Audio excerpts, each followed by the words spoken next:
enséñanos a orar, a hablar con nuestro Padre Dios. Señor, enséñanos a orar. Hola hermanos, ¿cómo están? Es una alegría estar de nuevo con ustedes, ahora para compartir con ustedes el tema de la oración, el Evangelio de la oración de San Lucas, es decir, Jesús modelo y maestro de oración.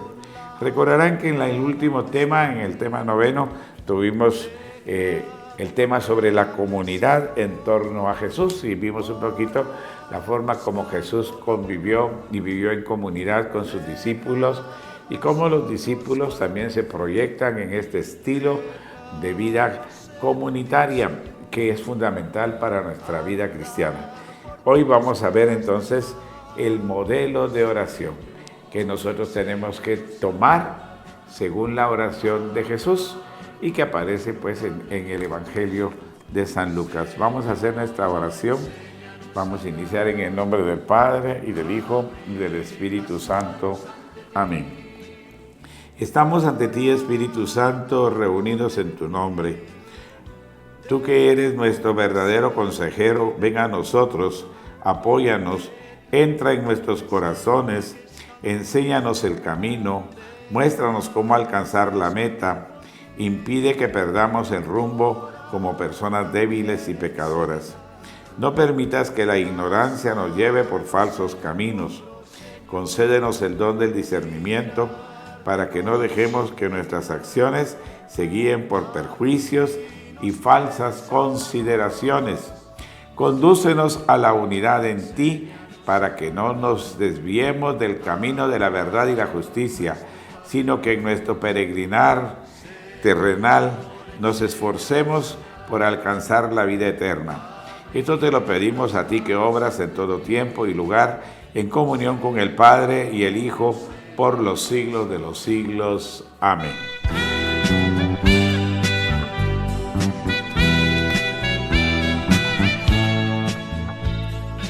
Bien, pues como les decía, el tema que vamos a tomar ahora es precisamente Jesús como modelo de oración para nosotros. Tenemos que estar conscientes de eso, es decir, seguir a Jesús viviendo como Él, orando como Él, en diálogo con el Padre y el Espíritu Santo.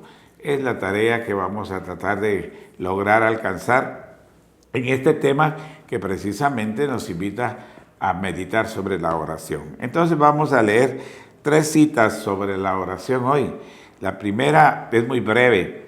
Dice, por aquellos días, Lucas 6:12, Jesús fue al monte a orar y pasó la noche en oración con Dios. Esto es tremendo, ¿eh? Toda la noche en oración, pasó toda la noche en oración con Dios. Así que la oración es muy linda, pero miren, es que linda la experiencia que tenía Jesús para estar toda una noche en oración. Y esto lo hace precisamente, vamos a ver, por algunos momentos que él quería tener esa relación con el Padre y estar consciente de lo que tenía que vivir. La otra cita que vamos a leer, Lucas 11:1-4, que dice así: un día Jesús estaba orando en cierto lugar y cuando terminó, uno de sus discípulos le dijo, Señor, enséñanos a orar, así como Juan enseñó a sus discípulos.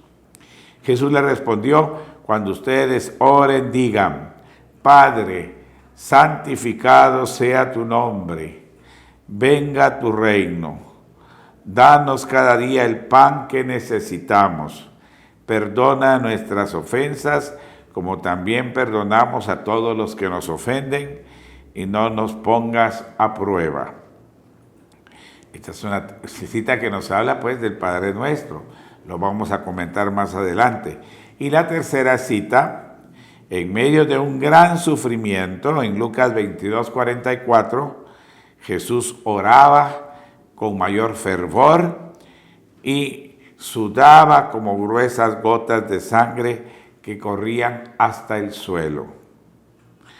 Palabra del Señor. Gloria a ti, Señor Jesús. Bueno, 3 citas interesantes, ¿no? La primera que nos habla de cuánto tiempo oraba Jesús, la segunda que le enseña a los apóstoles la oración de Jesús, es decir, que nos enseña una fórmula, un modelo de oración que Jesús utilizaba y que nos lo enseña para que nosotros también lo utilicemos como modelo, como es el Padre Nuestro, y que vamos a comentar también más adelante.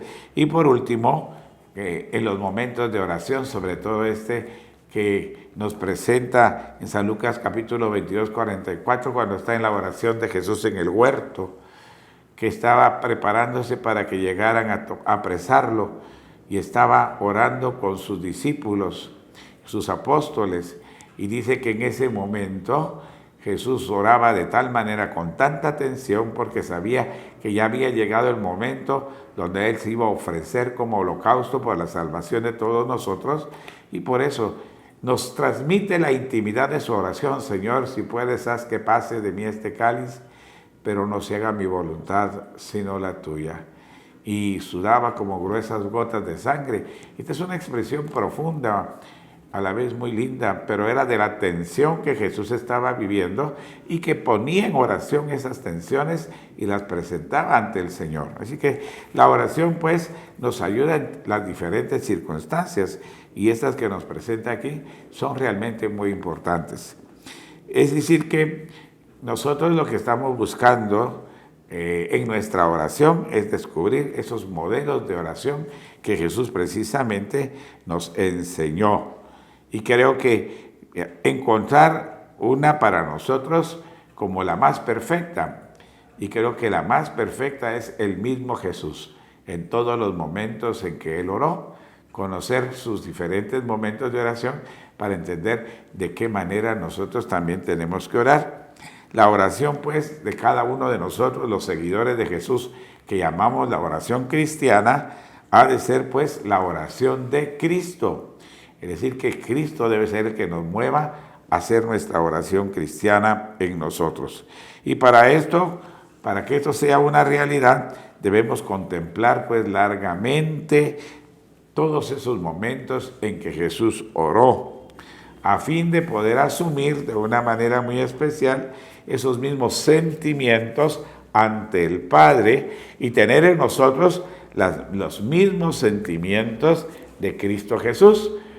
Cuando oraba, esos mismos tenemos nosotros que aprender a vivir. Hablemos entonces de cómo Jesús es modelo de oración. Vamos a ver algunos aspectos. ¿En qué momento encontramos a Jesús orando? Lo vamos a encontrar en el primer momento de su vida pública, cuando va a ser bautizado en el río Jordán y habla con Juan Bautista. Y entonces Juan lo bautiza y Jesús sale a orar.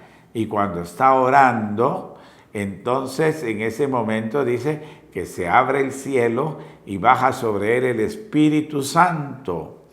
Y se oyó esa voz del cielo que decía: este es mi Hijo muy amado, escúchenlo.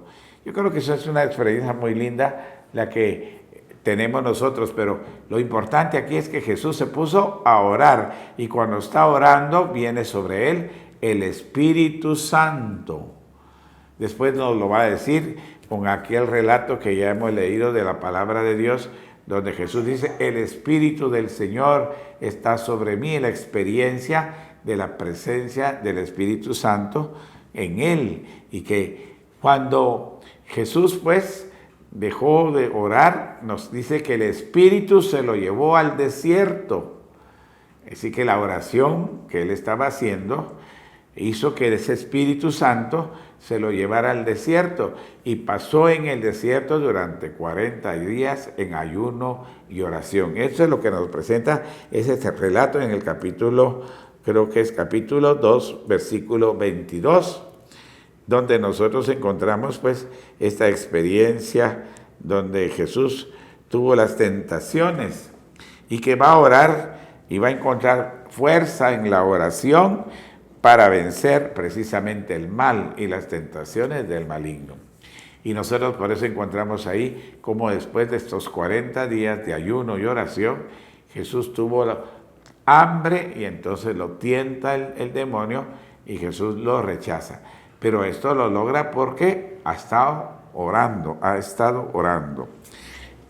Otro elemento también importante es el relato que nos habla de cómo Jesús se iba al desierto, en el silencio del desierto, a orar.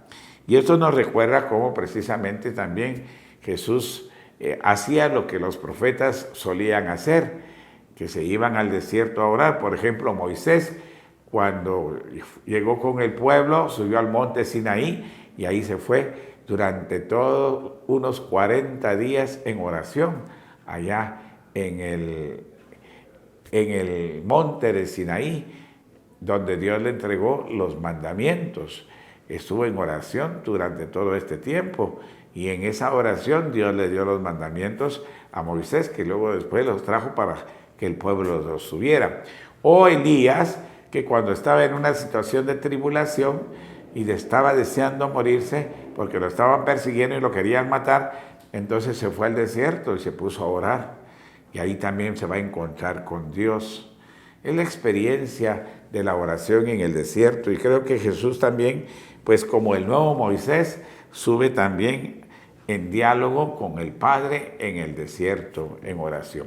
Así que creo que es muy importante que nosotros tengamos esa capacidad de buscar esa soledad para conversar con Dios. Esto es una experiencia muy bonita.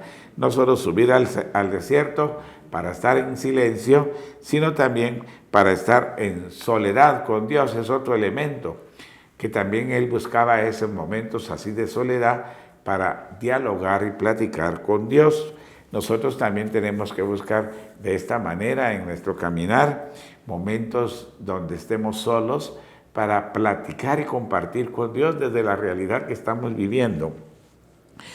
También Jesús pasa toda una noche en oración, como lo decíamos en la primera lectura que hicimos hoy, donde precisamente él va, después de que ha estado orando durante toda la noche, va y elige a sus 12 apóstoles. Así que pasó toda la noche en oración hablando con el Padre para que el Padre le indicase a quienes él quería que fueran sus apóstoles o los elegidos que precisamente Jesús iba a llamar para que formaran su primera comunidad. Y creo que esta era una decisión de gravedad en ese sentido tan importante que ameritaba que Jesús pasara toda la noche en oración. Creo que es importante pues, darnos cuenta cómo la oración en Jesús pues las estuvo viviendo en todas esas circunstancias y situaciones que él vivió. Y en otro momento en que lo encontramos orando es precisamente cuando sube al monte Tabor, que precisamente llama Pedro, Santiago y Juan, y sube al monte y se pone a orar. Y cuando va orando, dice, caminando en el monte, de repente se transfigura y su rostro se vuelve resplandeciente como el sol, sus vestiduras blancas como la nieve, y aparecen Moisés y Elías. Es todo una teofanía linda que aparece ahí, una manifestación de Dios, que precisamente es un acontecimiento que aquellos hombres, Pedro, Santiago y Juan, ven el verdadero rostro de Cristo, el verdadero rostro de Dios, que estaba en íntima comunicación con el Padre y con el Espíritu Santo.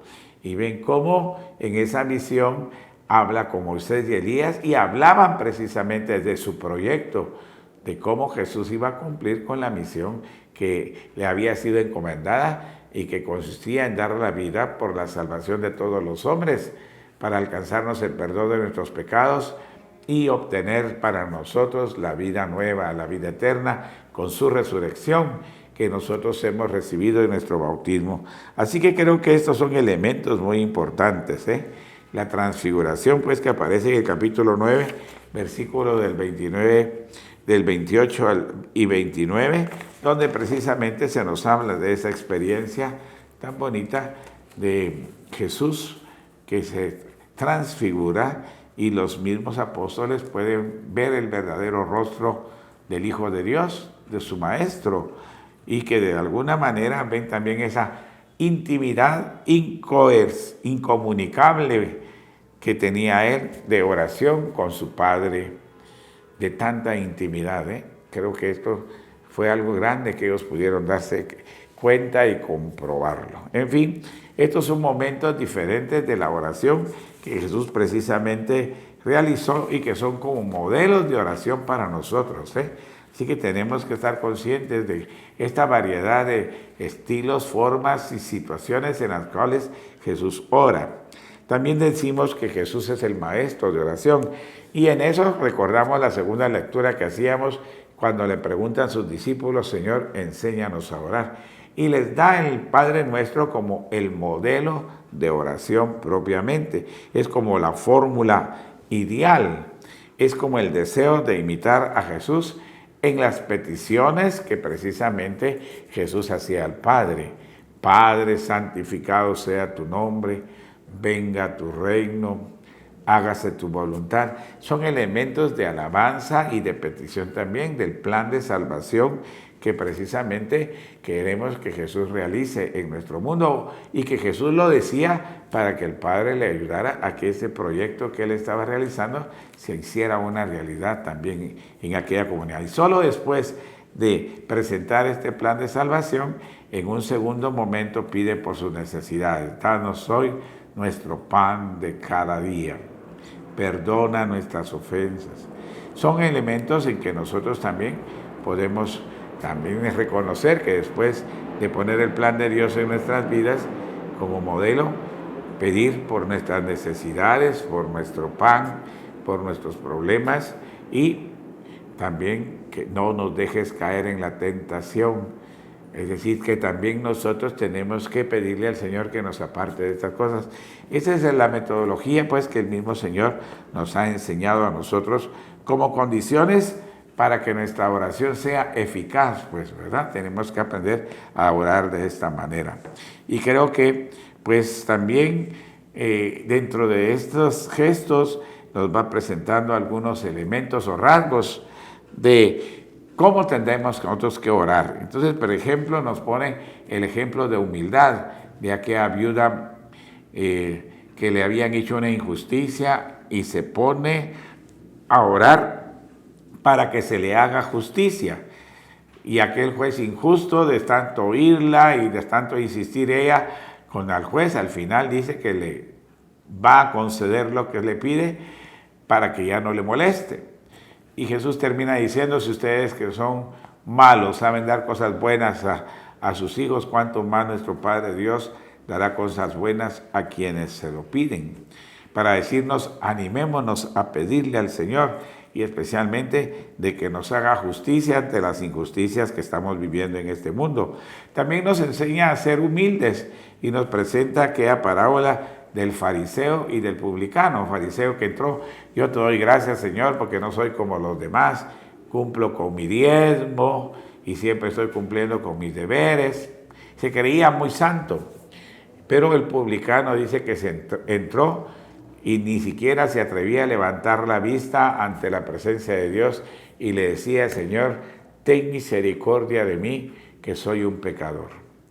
Y dice Jesús que la oración del publicano fue escuchada, mientras que la del fariseo no.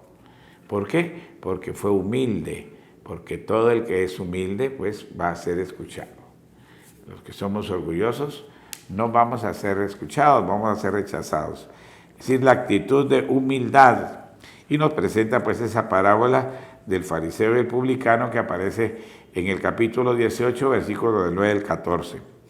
Y pero creo que es lo más importante darnos cuenta de esto, ¿no? También nos habla de no caer en la tentación, es otro elemento que cae al final del Padre Nuestro, que nosotros también podemos orar para pedir que estas cosas no caigamos nosotros y que hay muchas en nuestro mundo, ¿verdad?, que puedan apartarnos. Entonces, orar para que el Señor nos libre de todas esas cosas malas y de todas esas tentaciones. Es decir, que nuestra vida debe ser una vida de oración. En otras palabras, Jesús siempre oraba para diferentes momentos y diferentes circunstancias. ¿Cómo debe ser entonces la oración de nosotros como discípulos de Jesús? Pues un poquito como lo del Padre Nuestro, ¿verdad? Esa fue la oración propia de Jesús. Es la oración de Jesús, podemos decirlo así, ¿verdad?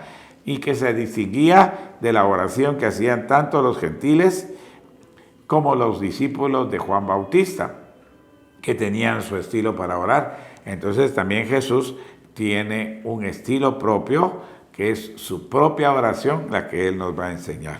Y de esa manera el Padre Nuestro es como el modelo de oración para nosotros, el modelo de toda oración que nosotros podemos hacer.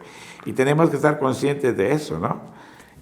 Hay algunos otros elementos que creo yo que son importantes, que el discípulo tiene que hacer, como por ejemplo, debe insistir, nos dice Jesús, que tiene que insistir en pedir. Y entonces nos presenta aquella parábola del amigo que en la noche llega un amigo a visitarlo y tiene necesidad de recibirlo en su casa y se da cuenta que no tiene que darle de comer. Entonces va con su vecino a tocarle y le dice, mira, ábreme porque necesito que me des algo de comer. Y el otro le dijo, ya me acosté, no necesito. Y dice que se insiste y se insiste y se insiste, le va a abrir la puerta y le dará lo que le pide, quizá no porque quiera hacerlo, sino para que no lo esté molestando. Así que es una manera, esta parábola, de enseñarnos a nosotros de la insistencia que tenemos que hacer para poder nosotros obtener lo que necesitamos. Y es una forma, como nos lo dice el Señor, que nosotros tenemos que hacer en la oración. También la del juez, ¿verdad? De la mujer anciana y del juez injusto, que el Señor está también insistiendo que ore para no desfallecer hasta alcanzar lo que pide. Y esta mujer, de tanto insistirle al juez injusto, le concede por fin la justicia. Así nosotros, dice, pidámosle al Señor para que nos conceda lo que necesitamos. Así que como discípulos tenemos que insistir e insistir sin desfallecer, sin desanimarnos. Y creo que esas son de las cosas que tenemos que aprender a vivir. Creo que es necesario pues pensar un poquito sobre eso. También otro elemento que encontramos en el capítulo 21, versículo 36, es cómo tenemos que aguantar en la espera, porque estamos esperando al Señor y a veces pareciera que se tarda. Y el mundo nos puede en algún momento seducir con sus cosas. Entonces tenemos que estar vigilantes y orantes para que nuestros corazones no se emboten por el vino, por los agobios de la vida, y que esto nos alejen de los principios que debemos de vivir como cristianos, sino que tenemos que estar siempre vigilantes, orando, con la espera activa de la venida del reino de Dios. Nosotros tenemos que estar conscientes de esta realidad. Y estas son de las cosas pues que nos pueden pasar. Así que bueno, ¿qué es de las cosas que nosotros tendríamos que pedir de una manera muy especial? Pues pedir al Espíritu Santo, ¿no? La oración debe darnos el Espíritu Santo para que tengamos esa capacidad de discernimiento, para poder comprender la voluntad de Dios, para poder entender su palabra, para poder también, inspirado por el Espíritu Santo, saber qué espera el Señor de nosotros y que cómo podemos actuar nosotros con Él. Y creo que en este sentido, pues son de las cosas que tenemos que aprender nosotros a tener conciencia, ¿verdad? Si vuelvo a insistir en esta frase que dice el Señor, ¿verdad? Que si ustedes piden, que son entre las personas que somos malos en este mundo, ¿cuánto más nuestro Padre Dios dará cosas buenas a quienes se lo pidan? Es decir, que hay que insistir en la oración. Nosotros, sobre todo, termina diciendo precisamente en San Lucas capítulo 11, versículo 13, que si nosotros oramos insistentemente, sabemos que el Señor nos dará el Espíritu Santo a quienes se lo pidan. Así que el mejor don que el Señor nos puede dar a nosotros por excelencia es el Espíritu Santo. Y esto pues es un regalo que nos dice precisamente San Lucas como fruto de nuestra oración, que el Espíritu Santo sea quien nos inspire, quien nos guíe, quien nos acompañe, quien nos dé esa capacidad para discernir en el camino. Entonces, podemos concluir diciendo, bueno, y esto en este proceso sinodal, ¿cómo lo podemos entender? Pues hay que estar en oración. Así que el proceso sinodal tiene que estar puesto en oración. La oración en cada fase de este proceso sinodal será fundamental. Nosotros no tenemos que dejar de orar, creo que es parte de lo fundamental que tenemos que hacer. Tenemos que aprender a orar para saber escuchar y tener discernimiento desde ese contexto de oración, que nos va a ayudar a nosotros a entender, a descubrir y a saber qué es lo que el Señor espera en ese proceso sinodal que nos está invitando a vivir. Y todos nosotros tenemos que estar conscientes que este Espíritu Santo no solo se dio en Jesús, sino luego después en la iglesia. Las primeras comunidades hicieron discernimiento. Vemos a San Pablo con esa fuerza del Espíritu Santo actuando en toda la época de los hechos de los apóstoles, evangelizando, y que el mismo Espíritu Santo le hablaba y le decía dónde ir. Y esta es una realidad que a través de los siglos se ha seguido dando en la iglesia, que va dándole discernimiento a sus ministros y a sus discípulos para que sean capaces de acompañar y de guiar todo el trabajo que ellos han ido realizando de evangelización. Pero por último, creo que es muy importante que nosotros tengamos claro que la oración de Jesús pues va a emerger también en nosotros, en comunión con el Padre Dios, y verdaderamente va a ser la inspiración en nuestra alma de la voluntad de lo que Dios quiere que nosotros logremos realizar en este proceso sinodal que ha puesto en nuestras manos, y que creo que de alguna forma nuestra oración, pues, nuestra vida de oración debe ser algo que debemos de mantener siempre firme, ya que el cristiano, pues, que mantiene esa comunicación con Dios, va a tener esa experiencia de la cercanía con el Hijo, es decir, identificarse con Jesús y poder tener esa experiencia de cómo el Espíritu Santo movió a Jesús y cómo nos puede mover a nosotros también, manteniéndonos en comunión plena con Él, y cumplir de esa manera la voluntad de lo que Dios espera que nosotros hagamos, como Jesús, que no hizo sino la voluntad del Padre, que nosotros también aprendamos a discernir y a decidir, convencidos de que es el Padre que nos va a iluminar para trabajar y para actuar. En fin, este es un tema muy lindo, esperamos que ustedes lo apliquen, convencidos de la necesidad de orar para que el discernimiento que el Espíritu Santo nos dé como fruto de nuestra oración nos ayude a entender qué es lo que Dios espera de nosotros en este proceso y cómo poderlo lograr y alcanzar en este caminar para encontrar las respuestas de lo que Él espera que nosotros hagamos ahora en todo este proceso sinodal que estamos realizando. Así que con esa alegría pues vamos a dar gracias al Señor, y ahora vamos a darles las preguntas que son importantes para que ustedes las conozcan. La primera pregunta es: ¿cómo es tu modelo de oración en tu comunidad pastoral o servicio? Y la segunda: ¿cómo podemos cumplir la voluntad de Jesús de mantenerte en oración en tu comunidad pastoral o servicio? Estas son las dos preguntas para ustedes hoy, y creo que es muy importante que precisamente con ellas meditemos y reflexionemos sobre eso. Ahora vamos a terminar con nuestra oración final. Te damos gracias, Señor, por todos los beneficios que hemos recibido de tu generosidad, a ti que vives y reinas por los siglos de los siglos. Amén. El Señor esté con ustedes y con su Espíritu. Y que la bendición de Dios Todopoderoso, Padre, Hijo y Espíritu Santo, les acompañe siempre. Amén. Hermanos, que Dios los bendiga y hasta pronto. Señor, enséñanos a orar, a abrir las manos ante ti, orar con limpio corazón, que solo cante para ti, con la